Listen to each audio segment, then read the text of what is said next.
नमस्कार। आज के इस विश्लेषण में हम एक ऐसी घटना की तह तक जाने की कोशिश करेंगे जिसने जेवर विधानसभा के बनवारीबाज गांव को पूरी तरह से झकझोर कर रख दिया है। ये एक बेहद संवेदनशील और दुखद मामला है। हमारा मकसद यहाँ किसी नतीजे पर पहुंचना नहीं है, बल्कि उन सभी तथ्यों और आरोपों को बिल्कुल स्पष्ट और निष्पक्ष तरीके से आपके सामने रखना है जो अब तक निकल कर आए हैं। इस पूरे मामले की गंभीरता और गांव में फैले डर को समझने के लिए जरा गोपाल की मां के इस बयान पर गौर कीजिए। उन्होंने कहा है, मुझे इंसाफ चाहिए। जैसे मेरे बच्चे को मारा गया है, बिल्कुल वैसे ही बदला लिया जाना चाहिए। हम अपने बाकी बच्चों की सुरक्षा को लेकर बहुत डरे हुए हैं।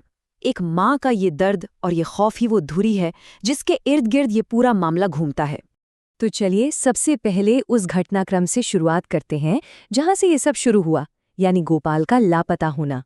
जिस पीड़ित की हम बात कर रहे हैं उसका नाम गोपाल था। बनवारीबाज गांव का रहने वाला एक 9वीं क्लास का छात्र जिसकी उम्र महज 15 साल थी। परिवार का कहना है कि वो एक बेहद सीधा और शांत स्वभाव का बच्चा था। किसी से कोई लड़ाई झगड़ा नहीं। जरा सोचिए, इतनी कम उम्र के बच्चे के साथ ऐसी घटना का जुड़ना ही इस पूरे मामले को और भी ज्यादा चिंताजनक बना देता है। अगर हम सिलसिलेवार तरीके से देखें तो गुरुवार दोपहर करीब 3:30 बजे गोपाल अपने घर से निकलता है। उसी दिन देर शाम तक परिवार वालों को ये एहसास होने लगता है कि बच्चा घर नहीं लौटा है और लापता हो गया है। इसके बाद 21 तारीख को आधिकारिक तौर पर किडनैपिंग की बात सामने आती है और फिर 22 तारीख की रात करीब 10:30 बजे वो मनहूस खबर आती है जब उसका शव बरामद होता है।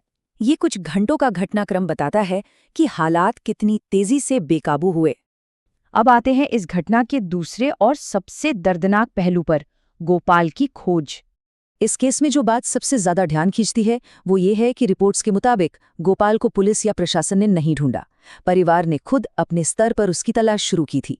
गोपाल के चाचा अपनी बाइक पर उसे खोजते हुए पास के ही रोही गांव पहुंचे और वहीं रोही गांव के एक बंद कमरे के अंदर उन्हें गोपाल का शव मिला। इस बात ने परिवार को किस कदर तोड़ दिया है, ये उनके एक रिश्तेदार के बयान से साफ झलकता है।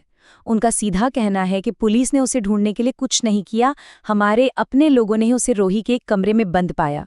यही वो बिंदु है जहां से स्थानीय प्रशासन की कार्यप्रणाली पर परिवार का अविश्वास और गुस्सा शुरू होता है।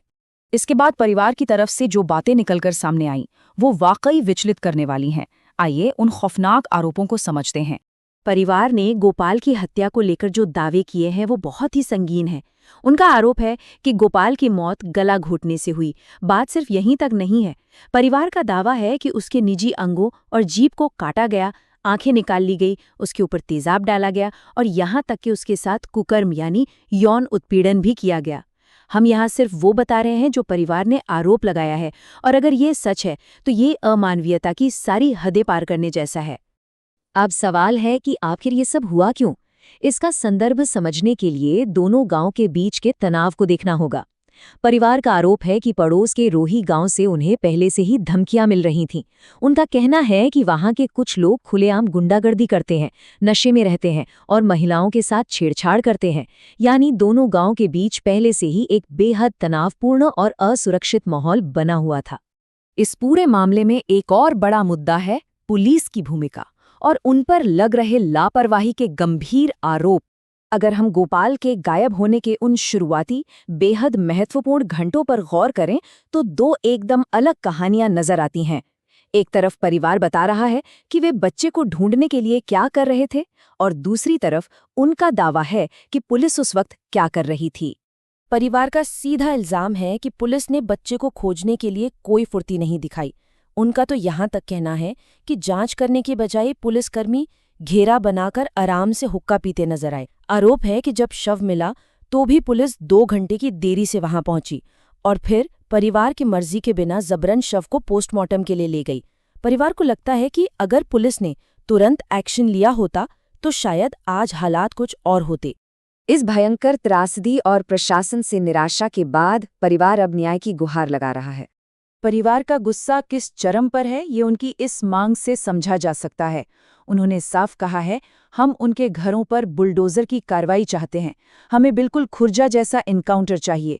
ये शब्द आज के समय के उस राजनीतिक और सामाजिक माहौल को भी दर्शाते हैं जहां लोग त्वरित न्याय या बुलडोजर न्याय को ही असली इंसाफ मानने लगे हैं।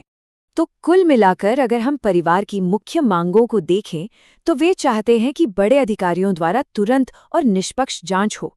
वे दोषियों की संपत्तियों पर बुलडोजर एक्शन चाहते हैं। इसके अलावा अपनी सुरक्षा सुनिश्चित करने के लिए उन्होंने रोही गांव को वहां से उखाड़ने जैसी सख्त बात कही है। और सबसे बड़ी बात, वे अपनी महिलाओं और बच्चों के लिए लगातार मिल रही धमकियों से ठोस सुरक्षा चाहते हैं।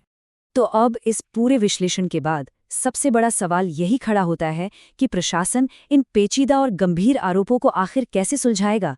क्या वे बिना किसी पक्षपात के न्याय दिला पाएंगे और क्या बनवारी बास के लोगों के मन में फिर से सुरक्षा का वो भाव लौट पाएगा? ये एक ऐसी चुनौती है जिसका जवाब समय ही देगा। इस एक्सप्लेनर में हमारे साथ जुड़ने के लिए आपका बहुत बहुत शुक्रिया।